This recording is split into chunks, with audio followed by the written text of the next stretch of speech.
What's up guys, bersama dengan saya Sean Steven untuk episod bersama dengan Carikas. Dan seperti biasa, sebelum kita bermula, jangan lupa untuk like dan share video ni. Dan yang paling penting juga, jangan lupa untuk subscribe kepada channel kami iaitu Carikas. Dan untuk episod kali ini, kami akan review kepada anda kereta JMC Vigus Pro.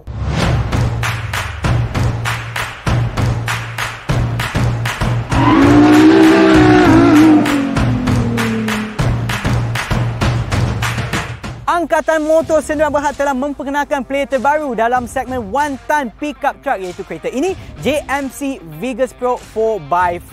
Kereta ini adalah locally assembled ataupun CKD di Kilang, Serendah, Selangor, di mana harganya adalah RM98,888 di Semenanjung Malaysia. Bagi Sabah dan Sarawak pula, harganya adalah RM108,888. Dan bagi pengetahuan anda, 48 kereta pertama yang dibawa ke Malaysia memang pun telah di-sold out.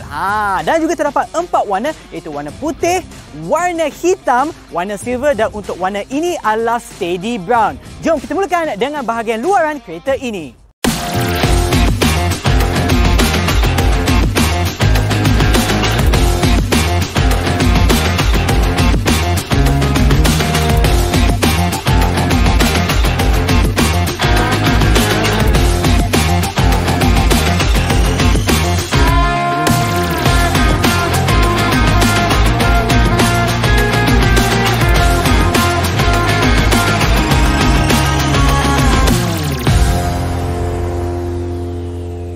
Okey, sekarang kita tengok bahagian depan bagi kereta ini. Kita mulakan dulu dengan headlamps dia, di mana adalah ia mempunyai full LED dengan auto function. Serta di bahagian bawah ni adalah dia punya fog lamps. Yang paling penting tu adalah daytime running lights yang berada di bahagian sini. Mempunyai bentuk C. Dan apa yang betul-betul menarik perhatian saya, first time saya tengok kereta ni, adalah dia punya grill. Inilah yang memberikan nampak dia lagi garang kan, dengan grill kombinasi hitam dan juga warna krom yang memang memberikannya rasa yang memang besar, macho. Begitu. Dan juga di bahagian bawah dia punya front lid pun adalah macam warna silver ataupun krom. Dan bagi pendapat saya, kalau anda perasan kan, dia punya depan tu nampak macam CR-V punya depan kan, di mana apabila grill dia dipanjangkan nampaklah macam tu. Tapi secara keseluruhan agak cantik juga kan. Jom kita tengok pandangan sisi pula. Untuk pandangan sisi, kita mulakan dulu dengan side mirror yang mempunyai fungsi auto folding. Dan ini juga door handle mesti saya sebut sebab warna dia chrome, kontras color yang memberikan rasa nampak popping kan, nampak lagi sporty. Dan yang sangat penting untuk pickup truck 4x4 ni, mestilah ada side step yang merupakan sebahagian daripada kereta ini. Dan juga di bahagian sini pula adanya termasuknya sports bar. Dan yang paling penting juga adalah rodanya yang menggunakan rim bersaiz 16 inci dual tone. Untuk bahagian belakang, kita mulakan dulu dengan dia punya badge. JMC nampak juga dari bahagian depan. Tapi dia punya rupa tu nampak daripada macam kereta jenama daripada negara Amerika Syarikat, daripada US kan. Not bad lah. Okey, untuk dia punya lampu ataupun tailgate-nya, dia ada macam design 3D yang agak popping sikit. Dan juga ini adalah untuk lampu brake, di mana third braking light tu ada di atas sana. Ini adalah turning indicator ataupun untuk menyatakan anda guna signal untuk pusing. Dan dia punya bahagian bawah sini adalah fog lamps dia. Tapi bahagian sini pun, kenapa dia macam warna lain kan? Tercabut ke? Tidak. Ini adalah design yang unik, di mana ini adalah dia punya reverse light ataupun lampu ghost turn. Dan bahagian tengah pula termasuklah dia punya step untuk masuk ke dalam bednya. Dan di sini pula apabila anda buka yang ini, jangan risau ataupun jangan terkejut kerana yang ni sebenarnya agak berat. Kita boleh buat senaman pun boleh. Workout. 1, 2. Dia punya rasa tu memang mungkin dia nak berikan rasa yang lebih solid lah. Tapi kalau nak buka tu, kenalah jaga-jaga sikit kerana dia agak berat. Dan seperti mana yang ada di dalam ni, dia macam agak standard untuk pickup truck lah. Di dalamnya pula nampak dia punya logo JMC. Kita dah habis untuk bahagian luaran. Jom kita masuk ke bahagian dalaman kereta ini. Untuk dalaman kereta ini, kita mulakan dulu dengan saya memberitahu anda kereta ini tidak mempunyai push start ataupun keyless entry. Anda perlu hidupkan kereta ini dengan menggunakan kunci kereta. Di sini kita masuk. Itulah dia kereta ni. Apabila anda buka pintu, anda akan perasan tempat duduknya. Nak bagi tahu kepada anda, untuk kereta ini walaupun variannya hanya satu, tempat duduknya adalah fabric. Okey, so dia ada kebaikan dan keburukannya. Kebaikannya untuk fabric biasanya adalah lebih selesa kalau kita bandingkan dengan yang dibalut dengan kulit ataupun leather wrap. Okey, untuk dia punya steering wheel, anda nampak dia mempunyai flat bottom, di mana yang ni pula adalah fully wrap dengan logo JMC di bahagian tengahnya. Anda juga boleh mengawal beberapa butang ataupun beberapa fungsi di atas sini, dan juga termasuknya pedal shifters.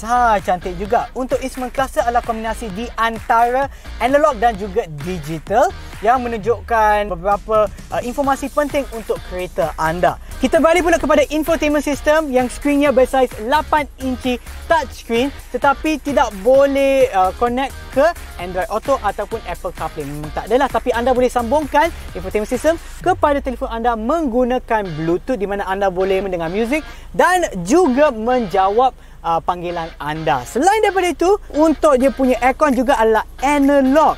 Untuk dia punya gear knob pula, dia menggunakan sebenarnya 8-speed auto transmission, di mana nanti kita akan cuba semasa pemanduannya, dan juga mempunyai manual works. Dan ini adalah manual handbrake yang mempunyai benda untuk memanaskan ataupun untuk menyalakan rokok anda, ya. Tapi anda boleh menggunakannya pot ini untuk letaklah dia punya device ataupun untuk mengecas telefon ataupun barangan elektronik anda. Armrest ada di sini dalam beberapa ataupun terdapat ruangan untuk anda simpan benda-benda anda. Selain daripada itu, juga mempunyai soft touch, tetapi hanya di bahagian tepi. Di atas ni tiada, di bahagian tepi pintu ada, dan nampak secara keseluruhan dia okey lah, nampak agak basic. Ada dia punya finishing yang ada silver dengan black, macam black glossy ataupun grey glossy punya feel. I rasa dia punya bahagian dalamnya okey lah, tidak begitu wow dan tidak begitu teruk juga. Dia agak basic. Jom kita tengok bahagian belakang kereta ini. Sekarang untuk bahagian belakang kereta ini, saya nak mulakan dulu dengan side step, di mana saya dah sebutkan tadi kan masa saya cakap pasal luaran kereta ni, memang side step tu sangat-sangat berguna apabila anda nak masuk ke dalam kereta ni. Dari segi dia punya ruang untuk bahagian belakang ni, ruang kepala memang banyak, tempat duduk dia pun agak lebar. Memang kalau 3 orang duduk kat sini agak selesa. Tapi yang mungkin ada kekurangannya adalah dari segi ruangan untuk kaki saya. Bagi jarak yang dekat, okey lah, boleh tahan. Tapi jarak yang jauh mungkin akan rasa tidaklah begitu selesa kalau dibandingkan, ataupun kalau kita ada lebih banyak ruang, lagilah selesa. Dan selain daripada itu, tiada juga aircon vent yang lebih untuk orang yang duduk di bahagian belakang. Dan juga di tempat ni tiada armrest. Di sebelah sini adalah dia punya soft touch untuk bahagian pintu, dan juga seperti mana yang anda nampak di bahagian depan ada finishing warna hitam dan juga chrome. Dan di bahagian bawah tempat duduk ni sebenarnya ada ruangan kecil di mana anda boleh simpan alatan anda ataupun pemadam api sekiranya ada berlakunya situasi yang diperlukannya. Dan secara keseluruhan saya rasa bahagian belakang ni agak biasa je, tak ada apa-apa yang special, tiada apa yang terlalu teruk sangat, tetapi bolehlah dipertingkatkan lagi sekiranya ada aircon vent kat belakang ni, ada charging port kat sini. Saya rasa ataupun dan juga lebih ruangan di sini memang akan rasa lagi selesa untuk orang yang duduk di bahagian belakang kereta ini. Dalam kereta ni adanya 2.0 liter turbocharged Puma diesel engine yang boleh menghasilkan 139 horsepower dan juga torque sebanyak 340 Nm.